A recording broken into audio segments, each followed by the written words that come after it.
Viktorovi Orbánovi porazí v strane Fidesz už pretiekol pohár trpezlivosti a prešiel do protiútoku. Svojich prívržencov vyzval na odpor proti Péterovi Maďarovi a jeho praktikám.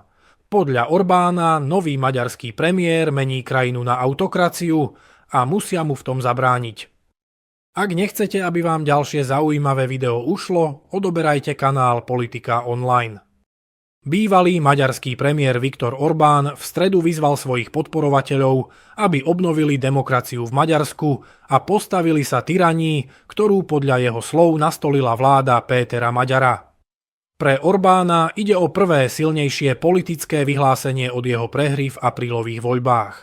Krátko potom, čo vyšetrovatelia vykonali raziu v dátovom centre, ktoré prevádzkuje servery opozičnej strany Fidesz, vydal bývalý premiér vyhlásenie o odpore. V Maďarsku sa podľa Orbána znovu začala éra tyranie. Nový politický systém vytvorený týmto spôsobom je podľa neho nelegitímny a Fidesz použije všetky mierové prostriedky proti zneužívaniu moci v parlamente aj mimo neho. Orbán zároveň tvrdí, že Maďarsko po schválení novely ústavy týkajúcej sa odvolania prezidenta Tamáša Suljóka prestalo byť demokratickým štátom. Maďarová strana TISA samozrejme tieto obvinenia odmieta a tvrdí, že žiadny autoritársky kurz nenastolila. Po posledných udalostiach v Maďarsku sa doslova pýta otázka, kde je teraz Európska únia?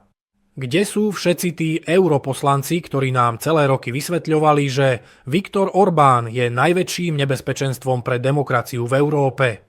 Kde sú rezolúcie Európskeho parlamentu? Kde sú dramatické vyhlásenia eurokomisárov?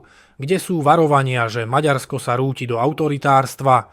A kde je tlak na vládu, aby rešpektovala princípy právneho štátu? Nič, len ticho. A toto ticho je mimoriadne zaujímavé, pretože ak bol problémom Orbán, potom musí byť problémom aj Maďar, pokiaľ sú jeho kroky ešte radikálnejšie. Ak bola Orbánova ústavná reforma útokom na demokraciu, potom musí byť rovnako posudzovaná aj ústavná reforma jeho nástupcu. Princíp retroaktivity je v právnom štáte absolútne nepriateľný. Lenže od únie zrazu nevidíme vôbec nič. A dôvod je zrejme veľmi jednoduchý. Orbán bol pre Brusel politicky nepohodlný. Maďar je naopak človek, od ktorého si európski lídri veľa sľubujú. A tak sa zrazu ukazuje, že demokracia môže mať v Európskej únii rôzne štandardy.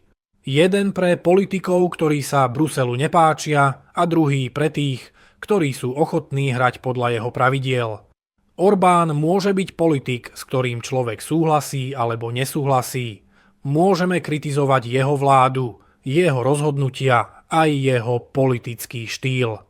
Ale ak sme raz stanovili pravidlá, musíme ich uplatňovať na všetkých. Inak bude čoraz viac ľudí oprávnene nadobúdať pocit, že Európska únia v skutočnosti nebráni demokraciu. Bráni iba takú demokraciu, ktorej výsledok sa jej práve hodí. A to je možno ešte väčšie nebezpečenstvo než samotný Orbán,